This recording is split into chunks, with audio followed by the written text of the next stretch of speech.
J'espère que vous allez bien, que vous avez passé une excellente journée. On se retrouve ce soir pour une nouvelle vidéo de pronostic sportif. Au programme de demain, un petit combiné dans la mini martingale sur laquelle je vais revenir, mais également deux pronostics simples à vous proposer. Pour revenir sur la technique de la mini martingale, comme je l'ai dit hier et je vais me répéter clairement sur la chaîne pour que tout soit clair, il faut, si vous voulez me suivre, alors la tenter de votre côté, avoir un budget assez défini. C'est-à-dire que de mon côté, je peux me permettre d'avoir 6 mauvais résultats. Si le 7e passe, on est en bénéfice. Il suffit tout simplement de toujours doubler sa mise. Attention tout de même, car en cas de mauvaise semaine, on peut être en banqueroute.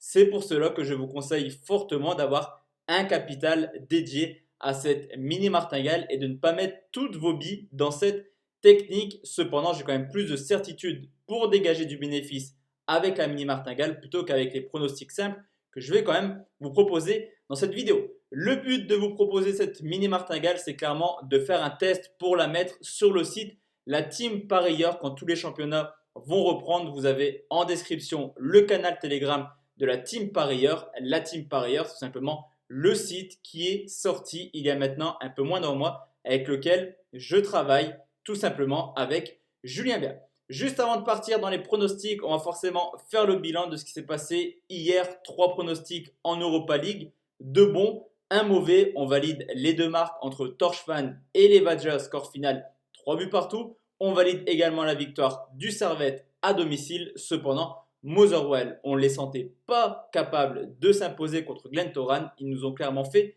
mentir. Victoire 5 buts 1 des Écossais contre les Nord-Irlandais.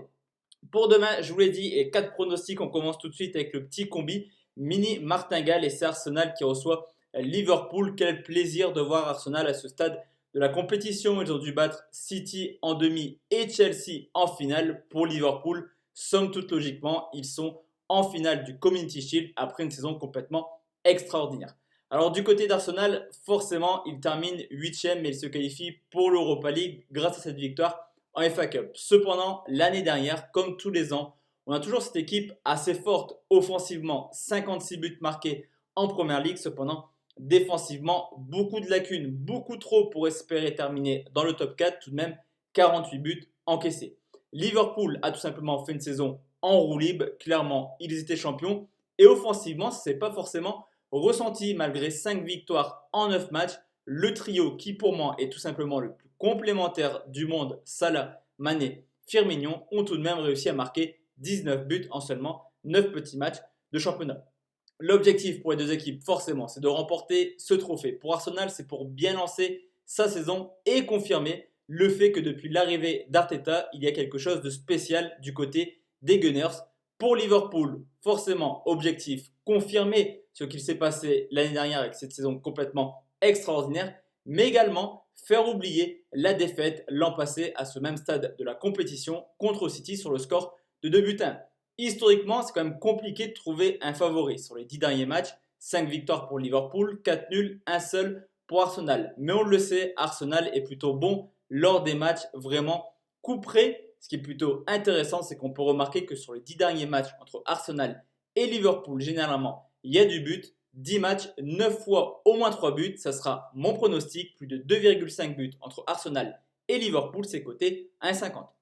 Je combine cette rencontre avec un match en Écosse, c'est Hamilton qui reçoit les Rangers, 6e journée en Écosse, où les 9e reçoit le premier, une équipe d'Hamilton, un seul match à domicile, une défaite, et là aussi, ça confirme la mauvaise saison l'année dernière d'Hamilton à domicile, qui a seulement pris 15 points en 16 matchs et qui avait tout simplement la plus mauvaise défense avec 26 buts encaissés. Du côté des Rangers, quasiment carton plein cette année. Une victoire, un nul à l'extérieur à Livingston malgré une large domination. Là aussi, 9 buts marqués en 5 matchs depuis le début de saison, ce qui confirme que les Rangers sont largement capables d'avoir une moyenne de 2 buts par match. En témoignent ces 31 buts marqués l'an passé en 15 matchs à l'extérieur. Au niveau de l'état de forme, Hamilton seulement une victoire en 4 matchs depuis le début du championnat et une claque subie au Celtic sur le score de 5 buts à 1. Au contraire des Rangers, 5 matchs, 4 victoires, 1 nul et qui a l'occasion demain de remettre encore un peu plus la pression au Celtic. Historiquement, là c'est plus une tendance, c'est une réalité. 9 victoires de suite pour les Rangers à l'extérieur. Les 5 derniers matchs ont vu quand même les Rangers marquer 21 buts. Cependant, la cote des Rangers est beaucoup trop faible dans ce combiné. Tout simplement partir sur une double chance buteur et vous proposer les deux hommes en forme actuellement des Rangers en la personne de Kent mais également Morelos côté à 1,33 qui nous fait un combiné tout pile comme prévu à 2.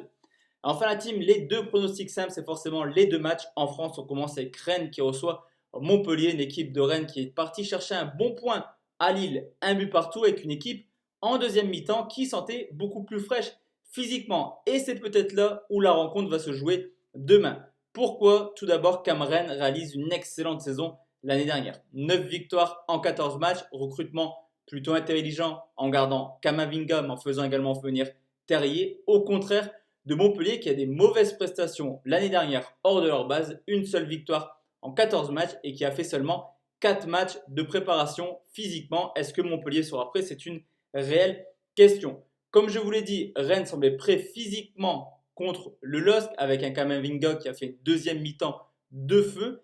Et clairement, là aussi, petite tendance, tout simplement le dernier match de Montpellier en Ligue 1, c'est contre Rennes, défaite 5-0. Et sur les 5 derniers matchs entre Rennes et Montpellier, 3 victoires pour Rennes, 2 matchs nuls. Montpellier aura beaucoup de difficultés demain et je prends une cote plutôt intéressante, la victoire de Rennes côté à 2,08.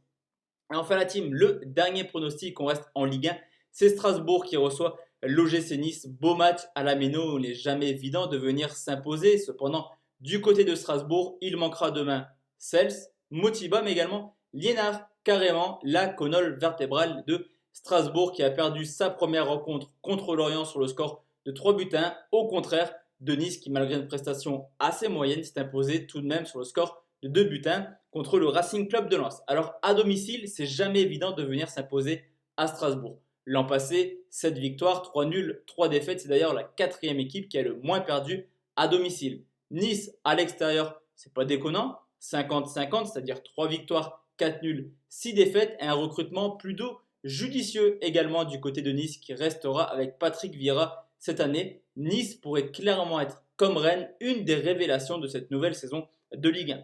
Depuis la remontée de Strasbourg en Ligue 1, 2 victoires, 1 nul à domicile contre Nice. Cependant, je vous l'ai dit, pas mal de blessés du côté de Strasbourg. Une équipe de Strasbourg qui a perdu son premier match 3-1 à Lorient. Est-ce que Strasbourg s'imposera demain? Je ne le pense pas. Et je vais vous proposer tout simplement Nice ou nul côté 1,72. Donc voici la team, mes 4 pronostics pour demain. On se retrouve comme d'habitude demain soir à 20h pour une nouvelle vidéo de pronostics sportifs. D'ici là, portez-vous bien. Excellente soirée et à demain la team. Ciao, ciao.